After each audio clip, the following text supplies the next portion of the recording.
Hello from CNN London. I'm Monita Rajpal. And I'm Jonathan Mann, joining you from CNN Center in Atlanta with our continuing coverage of the U.S. midterm elections. Thanks for being with us. It's been more than half a century since we've seen a swing like this one. We still don't have the final results, but it's clearly been a very big win for the Republicans in the Congress, in the House of Representatives in particular. Let's show you the numbers. The most recent number we had is that the Republicans were up to 239 seats. That's a big jump for the Republicans, and it means they have a very clear majority, way more than the 218 that they needed. In all, CNN projects that they will have picked up 60 seats before the counting is done, more than any party has in decades, half a century, in fact. A very different situation in the U.S. Senate, though. There are 100 seats in the U.S. Senate. The Republicans needed to pick up at least 10 to gain the majority there. They did not do that. 51 seats are needed for a majority in the Senate. The Democrats have that. 51. The Republicans have picked up a few. We're still waiting for some more results. But the number here is a little bit deceiving. 51 seats is a majority, but it doesn't constitute control of the U.S. Senate. For that, you need a supermajority of 60 seats to get anything done. The Democrats never had that, but now they're even further back. They're weaker than they were before. So right now, in essence, the Democrats keep the majority, but with only marginal authority over what happens in the Senate. Well, John, that brings the question is, what does President Obama need to do now to move forward from here? Because there is concern it will be a gridlock government.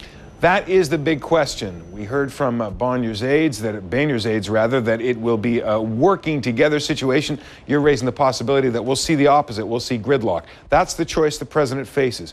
Will he cooperate with the Republicans who now control the House of Representatives, or will he contest their efforts to set policy? That really is the question in Washington for both sides. Are they going to find a way to work together in what is now a divided Congress, or are they going to campaign against each other for the election campaign that now really gets underway for 2 years from now, when the president himself will face re-election? Is the president going to try to use this as a 2-year election campaign for his own future, or work on the agenda that's at hand? That, in essence, is the choice everyone in Washington is going to have to face. Monita?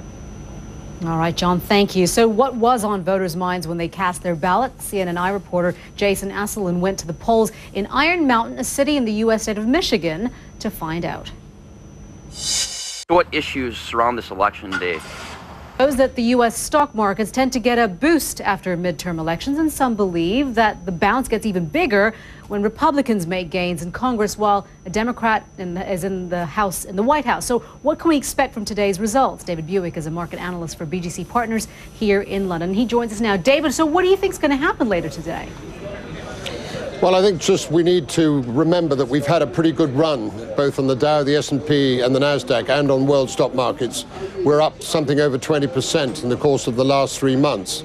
Fortunately, we have been sustained by better than expected third quarter earnings. Something like 80% of them have beaten expectation. But there is a limit to how far we can go. I think everybody is looking very closely at the Fed tonight. The Tea Party did score victories in these midterm elections, but for a movement less than 2 years old, this was the group's first major test as a political force at the polls. John, do these election victories actually mean that the Tea Party is here to stay? Well, what we're seeing demonstrates that there is a place in U.S. politics for the Tea Party and for its anti-tax, anti-spending, anti-deficit message. But having identified what it considers the country's biggest problems and given voice to the country's anger, the Tea Party is now going to have to find some kind of solutions. The U.S. voters could be described as more anxious than angry. According to exit polls, 35% of voters think the country is right on track, compared to 62% who think the opposite. This is an improvement from 2 years ago when President Obama was elected, where 21% approved of things. Still, this year's voters are unhappier than they were 4 years ago, when 41% felt the nation was on the right track.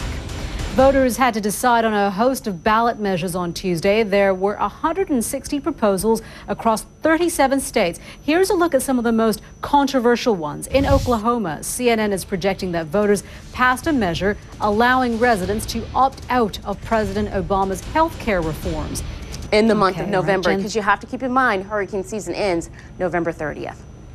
Of course. All right, Jen, thank you very much for that update. We appreciate that. Just to give you a bit of a recap as to what our big story is today, and that we are continuing to keep a close eye on the U.S. midterm elections. And they have delivered and will continue to deliver a tough message for President Barack Obama. Republicans gained control of the House of Representatives for the first time since 2006, but CNN projects the Democrats will still have a majority in the Senate.